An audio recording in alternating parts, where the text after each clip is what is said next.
அனைவருக்கும் வணக்கம். இப்போ யூடியூப் சேனலில் அறிவு சார்ந்த விஷயங்கள், அறிவியல் சார்ந்த விஷயங்கள்ன்ட்டு அடிப்படை எதுவுமே தெரியாமல் சிந்திச்சு பார்க்காம என்னமோ மக்கள் இதையும் பார்க்குறக்கு ஆட்கள் இருக்கிறதுனால நம்ம கண்டபடிக்கு எந்த ஒரு அடிப்படை அறிவும் இல்லாமல் பேசி வச்சிடலாம் அப்படிங்கிற மாதிரி இந்த வீகனிசம்னு போட்டு, அதாவது விலங்குகளின் மூலம் வரக்கூடிய எந்த ஒரு பொருளையும் உணவில் சேர்த்திக்கூடாது, பியூர் வெஜிடேரியனாக இருக்கிறதுக்கு ஒரு படி மேலே போய் பால், வெண்ணெய், தயிரும் கூட சாப்பிடக்கூடாதுங்கிற மாதிரி இப்போது ஒரு புதுசாக பெரிய திடீர்னு எல்லா உயிர்கள் மேலே அக்கறை வந்துட்ட மாதிரி சில பேர் கிளம்பியிருக்கிறானுங்க. அதை பற்றின டிபேட்னு போட்டு முதல்ல 2 பேர் பேசுகிறானுங்க, 3வது ஒருத்தன் அதை விமர்சித்து இதில் இருக்கிற தவறுகள் அப்படின்ட்டு பேசுகிறான். அப்போ 4வது தான் நம்ம இந்த 3 பேருமே முட்டாளுக அப்படின்னு போட்டு நம்ம பேச வந்திருக்கிறோம். என்னமோ அசைவ உணவு இருக்கிற கடைகள் எல்லாம் போய் தகராறு பண்ணி இதெல்லாம் நிறுத்தணும் அப்படின்னு போட்டால் ஏதோ ஒரு விஷயத்தை படிச்சுட்டு அதை பற்றி இவனுக்கு டிபேட் பண்ணுறானுங்க. இது என்னன்னா, இந்த பிஜேபிக்காரனுக்கு தானே இந்த அசைவ உணவெல்லாம் சாப்பிடக்கூடாதுன்ட்டு சில பேர் கிளம்பியிருப்பானுங்க.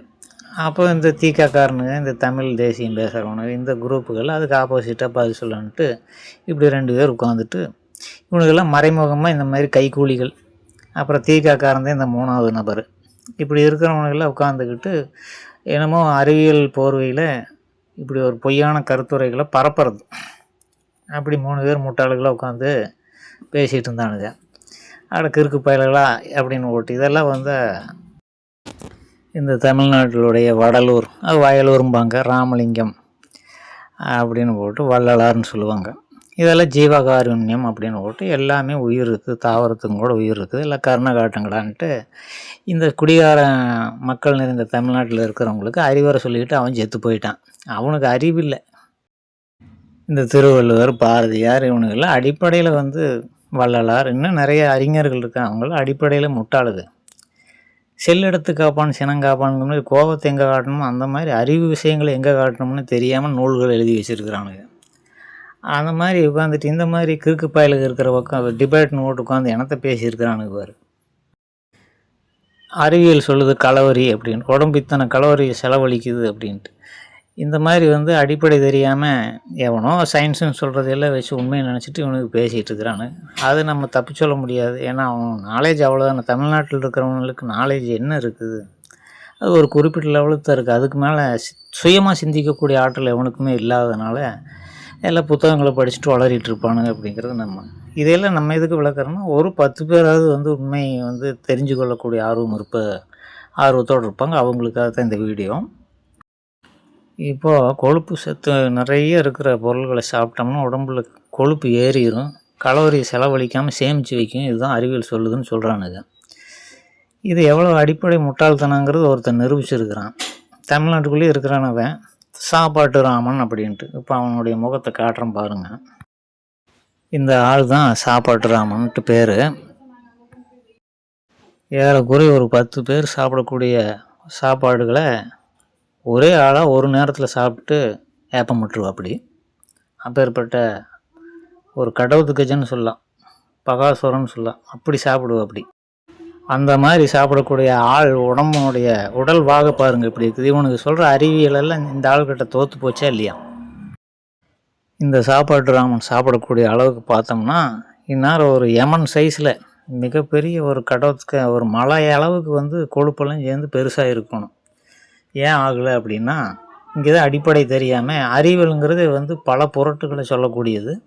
அதை இந்த ஆள் நிரூபிச்சிருக்கிற. அப்படி அதாவது கொஞ்சம் ஒரு சேனல் கிடச்சிருச்சுன்னா அதில் உட்காந்துட்டு நம்மளும் அறிவாளி அப்படின்னு நினச்சிக்கிட்டு உருட்டுன்னு உருட்ட வேண்டியது. இப்போ இந்த சாப்பாடு உடம்புல கொழுப்பு சேரும் அப்படின்னா, ஏன் அந்த சாப்பாட்டு ராமனுக்கு உடம்புல கொழுப்பு சேரலை அப்படின்ட்டு இவனுக்கு இந்த 3 பேர்த்துக்கிட்ட கேட்டோம்னா பிதுக்கான்னு முழிப்பானுங்க. ஏன்னா அது புத்தகத்தில் எழுதியிருக்க மாட்டாங்கல்ல. எதுக்கு தேவையானது தேடி தேடி படிச்சுட்டு எவனாவது கமெண்ட்டில் இந்த டாப்பிக்கை போடுங்கன்னு கேட்பான், உடனே எடுத்து போட்டு வச்சுருப்பானுங்க. அது என்னன்னே தெரியாது, அப்படித்தான் இதை போட்டு வச்சுருக்கானுங்க. உடல்வாகு அமைப்பு, உடலினுடைய செயல்பாடுகளில் மூளையினுடைய கண்ட்ரோலில் தான் இருக்குதுங்கிறத தெளிவாக புரிஞ்சுக்கணும். மூளை சரியாக செயல்பட்டுதுன்னா இந்த கொழுப்பெல்லாம் உடம்புல சேராது.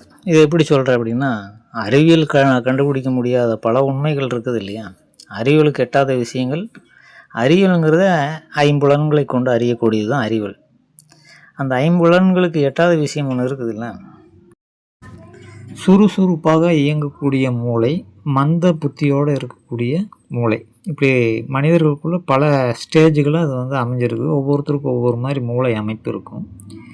இப்போ ஃபாரின் பாடின்னு ஒன்று உள்ளேயே போக விடாமல் தொண்டையிலேயே சிக்கிக்கும் பல பேர்த்துக்கு.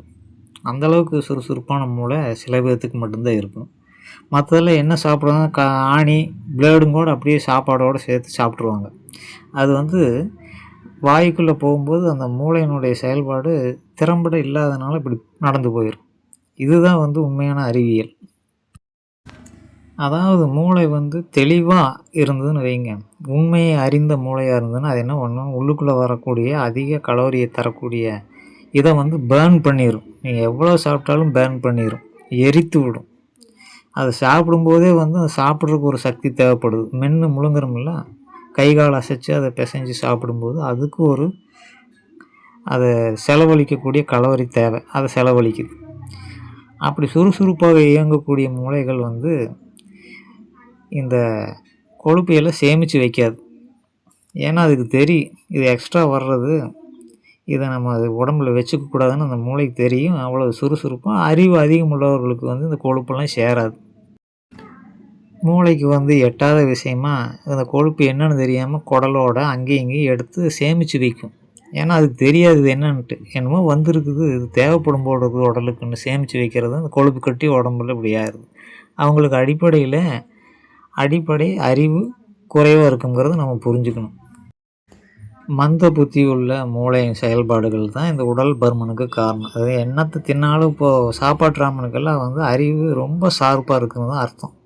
நீ எவ்வளோ சாப்பிட்டாலும் அதை எரிச்சிடும், எந்த பிரச்சனையும் இல்லை. அவ்வளோ நுண்ணிய அறிவு உடைத்தது நம்ம சாப்பாட்டு ராமனுடைய மூளை அப்படிங்கிறது தெளிவாக தெரிஞ்சு. இவ்வளோ சிம்பிள் உதாரணம் தான், இதுக்கு மேலே எல்லாம் ஒன்றும் தேவையில்லை. நீ வெயிட் போட்டே போகிறேன்னா உன்னுடைய அறிவு மந்தமான அறிவு அப்படின்ட்டு, சோம்பேறி, இப்படி பல விஷயங்கள் இருக்குது. அதுக்கு வார்த்தைகள் சொல்லலாம். அதாவது உடம்புல கழிவுகளை எல்லாம் சேர்த்து வைக்கிற அளவுக்கு மூளை வந்து அறிவு இல்லாமல் இருக்குதுன்னு தான் அர்த்தம். அதுக்கு மூளைக்குமா ஒரு அறிவு இருக்கணும்ல. பகுத்தாராயக்கூடிய திறன் வந்து ஒருத்தனுக்கு ஒருத்தன் மாறுபடுதில்லை. மனிதர்களுக்கு மனிதர் மாறுபடும் பொழுது பெரும்பாலும் வந்து நம்ம உலகம் முழுக்குமே வந்து ஆடு மாடுகள் மாதிரி பேருக்கு தான் மனிதர்கள், எல்லாம் அறிவு இல்லாமல் இருக்கிறதுனால இப்படி கொழுப்பு சேர்ந்து போயிடுது அப்படிங்கிறத புரிஞ்சுக்கணும். நம்முடைய அறிவை வளர்த்துக்கிட்டோம்னா தன்னை போல் ஆட்டோமேட்டிக்காக இந்த மாதிரி பிரச்சனைகளில் உடலில் வராது. அப்படிங்கிறத மூளையை வந்து சுறுசுறுப்பாக இயக்க வைக்கணும். அதுக்கு வந்து அறிவு தேவை. கண்டதை தின்றவன் குண்டனாவான் அப்படின்ட்டு ஒரு பழமொழி. அதே போல் துணிந்தவனுக்கு துக்கமில்லை. ரெண்டையும் வந்து ஒன்றுபடுத்தி பார்த்துக்குங்க. கண்டதை தின்னா ஒன்றும் குண்டனாக வேண்டியதில்லை. துணிந்தவன் வந்து துணிந்து சாப்பிட்டோம்னா ஒன்றும் ஆகாது, உடம்பு அப்படியெல்லாம் குண்டாயிராது, ஃபேட்டெல்லாம் சேராதுன்னு அர்த்தம். அப்படி நம்ம புரிஞ்சுக்கிட்டு மூளையை சுறுசுறுப்பாக்கி சிந்தனைகளை அதிகமாக பண்ணோம்னா ஆட்டோமேட்டிக்காக கொழுப்பெல்லாம் கரைஞ்சி ஓடி போயிடும். அழுக்கு மாதிரி வெளியில் வந்துடும் உடம்புல இருந்து. அதனால் நிறைய சாப்பிட்றதுனால அந்த சாப்பாட்டு ராமன் வந்து சிக்கன் மட்டன் எதாக இருந்தாலும் வந்து பிளேட்டாக உள்ள தள்ளுற. அப்படி அதனுடைய சத்துக்கள் கொழுப்புகள் எல்லாம் இப்போ உடம்புல தங்கியிருக்கணும்ல, எங்கே போச்சுன்னு கேட்டால் இந்த 3 பேர் உட்காந்துட்டு இந்த சயின்ஸே வந்து பிதுக்கானு தான் முழிக்கும். அதனால் ஒவ்வொரு மனிதனுக்கும் தனிப்பட்ட ஒரு அமைப்பு இருக்குது. ஒரு மரத்தினுடைய இலைகள் இருக்கும், 1000 வகையான இலைகள் இருக்கும். அந்த இலைகள் எடுத்து பார்த்திங்கன்னா ஒவ்வொரு இலையும் வித்தியாசமான நரம்புகள் ஓடக்கூடியதாக அமைஞ்சிருக்கும். இதெல்லாம் வந்து மரத்தில் ஏறி ஒரு கொத்து கருவேப்பிலையே எடுத்துங்க, ஒரு இலை மாதிரியே வந்து எல்லா இலையும் இருக்காது. சமைக்கும்போது பெண்களெல்லாம் கொஞ்சம் அதை எடுத்து பாருங்கள். அதுபோல் தான் மனிதனுடைய அமைப்பும் வந்து ஒருத்தனுக்கு ஒருத்தன் வித்தியாசமாக இருக்கும். எல்லாம் வந்து யூனிக் தான், தனிப்பட்ட பிறவி தான். அது எவனுக்குமே தெரியறது இல்லை. ஆடு மாடு மாதிரி தலைவன் ஓட்டு அந்த கட்சிக்கு ஓட்டு போட்டுட்ருக்கிறவனுக்கெல்லாம் இதெல்லாம் ஆடு மாடு தான். அந்த மாதிரி தெளிவில்லாத மனிதர்கள் இருக்கிறதுனால தான், அதுபோல இந்த விஷயங்களும் வந்து தெளிவில்லாமல் தெரியாமல் இருக்கிறதுனால இந்த மாதிரி கும்பலாக உட்காந்துட்டு கும்மி அடிச்சிட்டு இருக்கிறானுங்க. அடிப்படை அறிவியல் சொல்லுது, அறிவியல் சொல்லுதுன்னு அறிவியலையே தான் சொல்கிறாங்க. நீ என்ன சொல்ல வர்றேன்னு கேட்டோம்னா அவங்களுக்கு ஒன்றுமே தெரியாது. சிந்திச்சு அதுக்கான காரண காரியங்களை ஆராய்ச்சி பண்ணி சொல்லு அப்படின்னு கேட்டோம்னா துண்டை காணும் துணியை காணும் ஓடியே போயிடுவானுங்க. ஏன்னா அந்தளவுக்குள்ள சிந்திக்கிற ஆற்றலெல்லாம் கிடையாது. புத்தக புழுக்களுக்கு வந்து படித்து வச்சுக்கிட்டு அதையும் இதையும் பேசிக்கிட்டு அப்படி நிமிர்ந்து உட்காந்துட்டு பேசிகிட்டு இருப்பானுங்க. நிமிர்ந்து உட்காந்து பேசினா அறிவு அதிகம்னு அர்த்தமா? கிறுக்கு பயல்களாக இருக்கிறானுங்க. அதனால் ஒரு தகவல் நமக்கு வருதுன்னா அதனுடைய உண்மைத்தன்மையை ஆராயணும். நமக்கும் அறிவு இருக்குதுல்ல, இது இருக்குமா இருக்காதான்னு சிந்திச்சு பார்க்க ஆரம்பிச்சிட்டோம்னா நம்மளுடைய அறிவு வளர்ந்து நம்ம வந்து மற்றவங்களோட உயர்ந்த நிலைமைக்கு போயிடலாம். இதுதான் ஒரு சின்ன டெக்னிக் தான். அதனால் இவனுக்கு சொல்கிறதையெல்லாம் அப்படியே ஏற்றுக்கணுங்கிற அவசியமே கிடையாது. இப்போ வந்து சாப்பாடுறவன் இந்த கொழுப்பு கட்டுற விஷயத்த பொய்யாக்கிக்கிட்ட அப்படி. அப்போ இந்த அறிவியல் இதுக்கு என்ன பதில் சொல்லு? அதனால் இந்த 1 1 2 ஃபார்முலா வச்சுக்கிட்டு 1 1ன்னா 2 தான் அப்படின்னு போட்டு அடித்து சொல்லிட்டு உட்காந்துட்ருக்கு. அது கணக்கில் வேணால் அது கரெக்டாக இருக்கலாம். மற்ற விஷயங்கள் எல்லாம் வந்து அப்படி சரிப்பட்டு வராது அப்படிங்கிறது தெரிஞ்சுக்கிட்டு ஃபார்முலாவெல்லாம் வச்சுக்கிட்டு பேசிகிட்டு இருக்கக்கூடாது. மூளையினுடைய செயல்பாடுகள் தான் இதுக்கு காரணம். ஒவ்வொருத்தருக்கும் ஒவ்வொரு விதமாக ஏற்படும். ஒன்றும் இல்லை, சேனக்கிழங்கு சாப்பிட்டா சில பேர்த்துக்கு ஒன்றுமே ஆகாது, எருமை மாடுக்கு மாதிரி இருப்பாங்க, அரிப்புத்தன்மையே அந்த உடம்புல வராது. ஆனால் சில பேர்த்துக்கு ஒரு பீஸ் சாப்பிட்டாலே உடம்பு பூரா தடிச்சுக்கும். இதெல்லாம் புரிஞ்சுக்கணும். மூளையினுடைய செயல்பாடு அவ்வளோ சுறுசுறுப்பாக இருக்குது, ஏதோ அந்நிய பொருள் மாதிரி அதை நினைக்குது. ஆக இது போன்ற கேனக்காத்தானுங்க இருக்கிற வரைக்கும் அறிவியலுக்கு ஒன்றும் பிரச்சனையே இல்லை. அது பாட்டுக்கு எதையாவது ஒன்று சொல்லிகிட்டே இருக்கும். நம்மளும் கேட்டுக்கிட்டு அதை ஃபாலோ பண்ணிவிட்டு சாப்பாட்டை வெயிட் போட்டு சாப்பிட்டுட்டு உட்காந்துட்டு இருக்க வேண்டியதுதான். ஒன்றும் பயன்படாது அப்படிங்கிறத தெரிஞ்சுக்கிட்டு என்ன வேணாலும் சாப்பிடுங்க.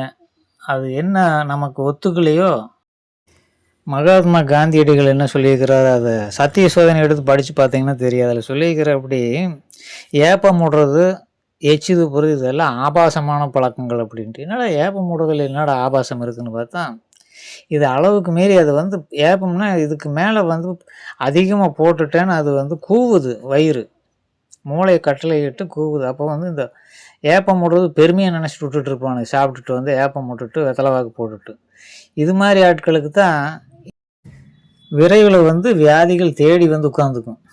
என்னென்ன வந்து நம்ம கேள்விப்படாத வியாதிகளில் இவனுக்கு உடம்புல தான் இருக்கும். அதனால் இந்த ஏப்பம் மூடுற பழக்கங்கள்லாம் வச்சுக்கூடாது. அதே போல் அளவுக்கு அதிகமாக சாப்பிடக்கூடாது. கால் வயிறு காலியாக இருக்கணும். அப்போ தான் வந்து இந்த டைஜஷன் நடக்கும்போது உருவாகக்கூடிய இந்த ஹைட்ரோகுளோரிக் ஆசிட்டில் இதெல்லாம் கலந்து உருவாகக்கூடிய கேஸ் ஃபார்ம் ஆகும்.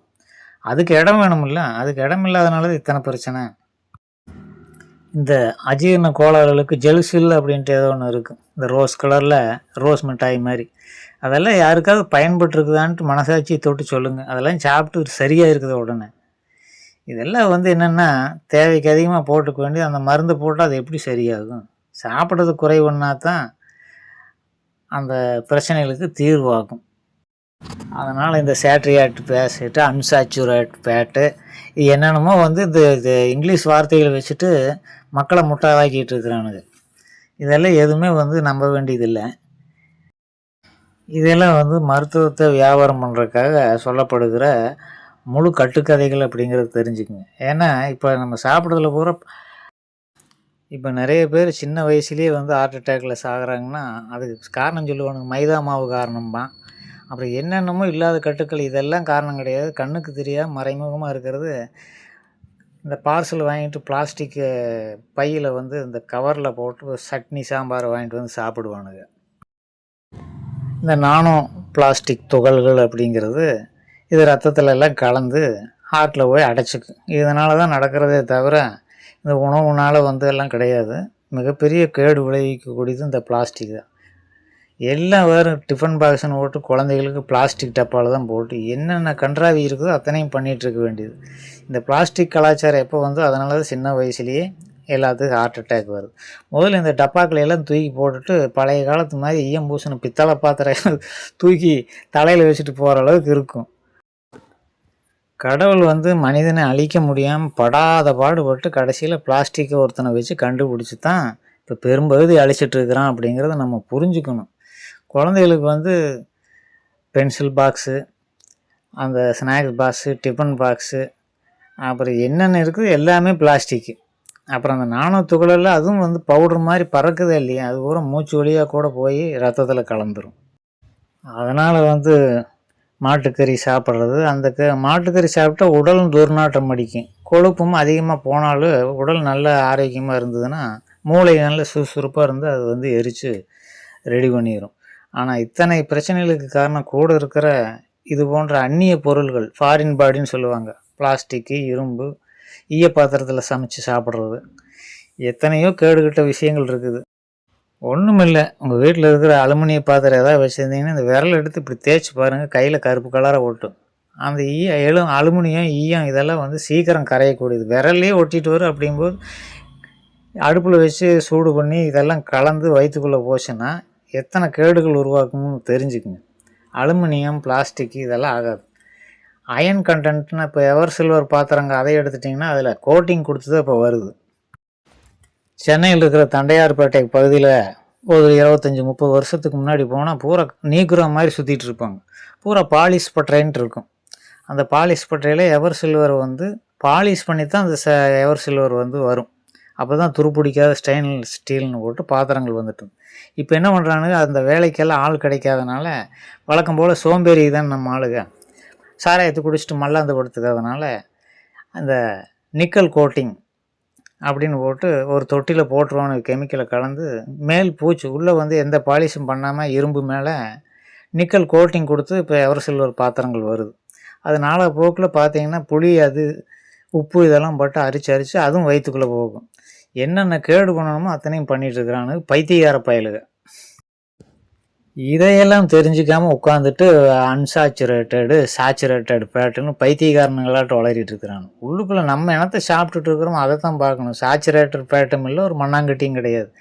உடலுக்கு கேடு விளைக்கிறது பூரா இந்த அந்நிய பொருள்கள் தான், பாத்திரங்கள் தான் மிகப்பெரிய முக்கியமான காரணங்கிறத புரிஞ்சுக்கிட்டு, சரி பெண்களுக்கெல்லாம் இதை சொன்னோம்னா அலுமினியம்னா ஒரு செகண்டில் வந்து 10 செகண்ட்லேயே சூடாயிரும். சீக்கிரம் வேலையை முடிச்சுட்டு நம்ம ஃபோன் பார்க்கலாம். எவர் சில்வர்னால் கொஞ்சம் லேட் ஆகும். எத்தனையோ விஷயங்கள் இருக்குது. இப்போ பாருங்கள், நம்ம சேனல்லே இத்தனை விஷயங்களை போட்டால் 30 பேர் 40 பேர் தான் பார்க்குறாங்க. என்ன காரணம்னா நல்ல விஷயங்கள் வந்து நமக்கு ஒத்து வராது. நமக்கு பொய்யும் பித்தலாட்டம் பேசினா அதைத்தான் வந்து வாயை பொழந்துட்டு நம்ம மக்கள் ஏமாளிகளை பார்த்துட்ருப்பாங்க. அதனால் இந்த 10 பேராவது இந்த அலுமினிய பாத்திரங்கள் இதெல்லாம் தூக்கி போட்டுட்டு இந்த சாச்சுரேட்டட் இதெல்லாம் படிக்கவே அந்த காதலையும் கூட வாங்காதீங்க. நல்ல பழைய உணவுகள் இருக்குது. உங்கள் உடம்பு ஆரோக்கியமாக இருக்குதுன்னா எப்படி தெரிஞ்சுக்கலாம்? கடலெண்ணெய் வந்து கொஞ்சம் அதிகமாக யூஸ் பண்ணிங்கன்னா சளி பிடிக்கணும். அதே போல் நல்லெண்ணெய் அதிகமாக ஒரு ஸ்பூன் அதிகமாக சாப்பிட்டிங்கன்னா சூடு பிடிக்கணும். இந்த 2 இருந்தாலும் உடம்பு ஆரோக்கியமாக இருக்குதுன்ட்டு புரிஞ்சுக்குங்க, அவ்வளோதான். அதனால் சாப்பிட்றதுக்கும் உடம்பு பருமன் ஆகிறதுக்கும் இது சம்மந்தமே கிடையாது. எல்லாமே வந்து மூளையில் தான் இருக்குது. எவ்வளோ சாப்பிட்டாலும் உடம்பு வந்து நார்மலாக இருக்கும். ஆட்கள் வந்து நிறைய இருக்கிறாங்க. இது ஒரு மனிதனுக்கு நேரக்கூடியதை வச்சு உலகத்துக்கே இதுதான் ஃபார்முலான்னு சொல்லிட்டு திரியிறானுங்க இந்த அறிவியல் இருக்கிறவனுங்க. 10 எலியை பிடிச்சி பார்த்துட்டு உலகத்தில் இருக்கிற எலி ஊரை இப்படித்தான் சொல்லிகிட்டு இருப்பானுங்க. கிறுக்கு பயலுக்கு தானே. அதனால் ஒரு மருத்துவம் இன்னொருத்தனுக்கு சேராமல் கூட போகலாம். அதாவது மாட்டு கொழுப்பு, ஆட்டு கொழுப்பு இதுதான் கொழுப்பாக சேரும், ஃபேக்ட்ரி ஆட்டிட்டு அப்படி இப்படின்னு சொல்லிட்டு தெரியுறானுங்க. முக்கியமாக தமிழ்நாட்டில் இருக்கிற உடல் பருமனுக்கு காரணம் வந்து இந்த அறிவு வளர்ச்சி கம்மி ஒன்று. இன்னொரு காரணம் வந்து வனஸ்பதிங்கிற ஒரு பொருள், டால்டான்னு சொல்லுவாங்க. டால்டாங்கிறது அந்த கம்பெனி நேமு. அதை நிறைய சாப்பிட்டிங்கன்னா வாழ்நாள் மொழிக்கு பலூன் மாதிரி ஊதிக்கிட்டே போகலாம். அது என்னன்னா அந்த பொருள் வந்து அந்நிய பொருளாக தான் மூளைக்கு தென்படுது. அதை புரிஞ்சிக்கக்கூடிய ஆற்றல் வந்து நல்ல சுறுசுறுப்பான மூளை டால்டா சாப்பிட்டாலும் அது எரித்து தள்ளிடும். இதுதான் நடைமுறை உண்மை. சரி, இன்னொரு வீடியோவில் இதை பற்றி விவரமாக பார்ப்போம். நன்றி.